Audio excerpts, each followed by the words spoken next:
तो क्या आप फ्रीलांसिंग की दुनिया में अपना करियर बनाना चाहते हैं? अगर जवाब हाँ है, तो ये गाइड बिल्कुल आपके लिए ही है। हम यहाँ स्टेप बाय स्टेप जानेंगे कि इस रोमांचक सफर की शुरुआत कैसे की जाए और सफलता तक कैसे पहुंचा जाए। चलिए, तो ये रहा हमारा आज का रोड मैप। हम फ्रीलांसिंग के सपने से शुरू करेंगे, फिर इसकी हकीकत को समझेंगे और आखिर में एक सॉलिड करियर बनाने की रणनीति पर बात करेंगे। सबसे पहले, फ्रीलांसिंग की दुनिया में ऐसा क्या है जो हर किसी को अपनी ओर खींचता है, और इसके साथ ही वो कौन सी चुनौतियां हैं जिनका सामना हर नए फ्रीलांसर को करना ही पड़ता है। आइए इसी से शुरू करते हैं। सपना तो बहुत अच्छा लगता है ना? पूरी दुनिया से क्लाइंट्स, जब मन करे तब काम करो, कोई बॉस नहीं। लेकिन असलियत में मुकाबला बहुत तगड़ा होता है। प्लेटफॉर्म अच्छी खासी फीस काट लेता है और कुछ छिपे हुए रिस्क भी होते हैं। तो सपने को सच करने के लिए पहले हकीकत को समझना पड़ेगा। तो चलिए अब जरा उस सिस्टम को समझते हैं जिस पर ज्यादातर फ्रीलांस प्लेटफॉर्म टिके हुए हैं, और वो है कॉम्पिटिटिव बिडिंग सिस्टम। ये काम कैसे करता है, ये जानना बहुत जरूरी है। इसे ऐसे समझिए कि कोई क्लाइंट एक काम पोस्ट करता है और फिर दर्जनों, कभी कभी तो सैकड़ों फ्रीलांसर्स उस पर बोली लगाते हैं। अब जाहिर सी बात है, जब इतने सारे लोग एक ही काम के पीछे हों तो कीमतें नीचे गिरती हैं। ये देखिए, एक फ्रीलांसर का अपना अनुभव है। जब हर काम के लिए 20 से ज्यादा लोग लाइन में हों तो ऐसा लगता है कि ये काम पाने की नहीं, बल्कि सबसे कम कीमत बताने की रेस बन गई है। अच्छा, अब बात करते हैं सबसे जरूरी चीज की, पैसों की। जो अमाउंट स्क्रीन पर दिखता है, क्या वो पूरा का पूरा बैंक में आता है? चलिए समझते हैं कि प्लेटफॉर्म की फीस हमारी कमाई पर क्या असर डालती है। तो freelancer.com पर हर प्रोजेक्ट से सीधा सीधा 10% कमीशन कटता है, और अगर काम छोटा है तो भी कम से कम $5 तो कटेंगे ही। मतलब ये आपकी कमाई से होने वाली पहली और सबसे बड़ी कटौती है। और बात यहीं खत्म नहीं होती। पैसे निकालने के लिए भी एक शर्त है। जब तक आपके अकाउंट में कम से कम $50 जमा नहीं हो जाते, आप पैसे नहीं निकाल सकते।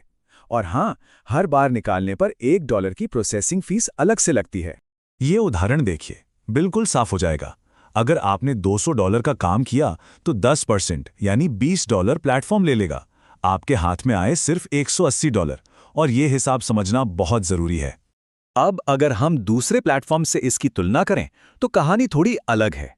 अपवर्क और गुरु पर आपकी कमाई के हिसाब से फीस बदलती है।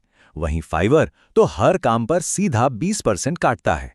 सबका अपना अपना मॉडल है।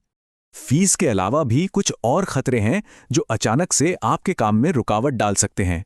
चलिए इन छिपे हुए जोखिमों के बारे में जानते हैं ताकि हम इनसे बच सकें। ये एक असली कहानी है जो बहुत से फ्रीलांसरों के साथ होती है। सोचिए, आपका अकाउंट अचानक बंद हो जाए और फिर उसे चालू करवाने की कोशिशें कभी खत्म ही न हो। ये किसी बुरे सपने से कम नहीं। KYC यानी नो योर कस्टमर, ये एक जरूरी प्रोसेस है जो फ्रॉड को रोकने के लिए होता है। लेकिन कभी-कभी इसे पूरा करने की प्रक्रिया इतनी उलझाऊ हो जाती है कि लोगों के लिए ही परेशानी बन जाती है। तो फिर इन सब से बचे कैसे? देखिए, 3 बहुत ही आसान लेकिन जरूरी नियम हैं। पहला, पेमेंट हमेशा एस्क्रो के जरिए ही लें। दूसरा, क्लाइंट से हर छोटी बड़ी बात प्लेटफॉर्म पर ही करें। और तीसरा, जैसे ही पैसे अकाउंट में आए उन्हें निकाल लें। ये 3 आदतें बहुत सारी मुसीबतों से बचा सकती हैं। तो अब जब हम इन प्लेटफॉर्म्स की मुश्किलों को समझ चुके हैं, तो चलिए इस जानकारी का इस्तेमाल करके अपने लिए एक मजबूत और लॉन्ग टर्म स्ट्रेटजी बनाने पर बात करते हैं।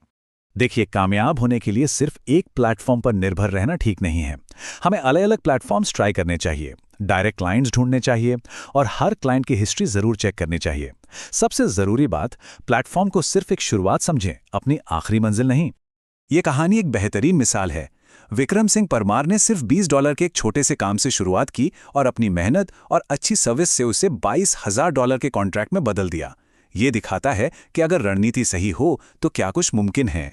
ये चार्ट साफ साफ बताता है कि हमें सिर्फ एक प्लेटफॉर्म पर क्यों नहीं टिके रहना चाहिए। मार्केट बहुत बड़ा है और कई प्लेयर्स हैं। अपवर्क सबसे बड़ा है, लेकिन फाइवर और freelancer.com का भी अच्छा हिस्सा है। अवसर हर जगह हैं, बस उन्हें ढूंढने की जरूरत है। तो आखिर में एक सवाल हमारे सामने आता है, क्या ये फ्रीलांसिंग प्लेटफॉर्म अपने आप में एक पूरा करियर है, या फिर ये बस एक बड़ी मंजिल तक पहुंचने की पहली सीढ़ी है? इसका जवाब ही हमारे फ्रीलांसिंग सफर की दिशा तय करेगा।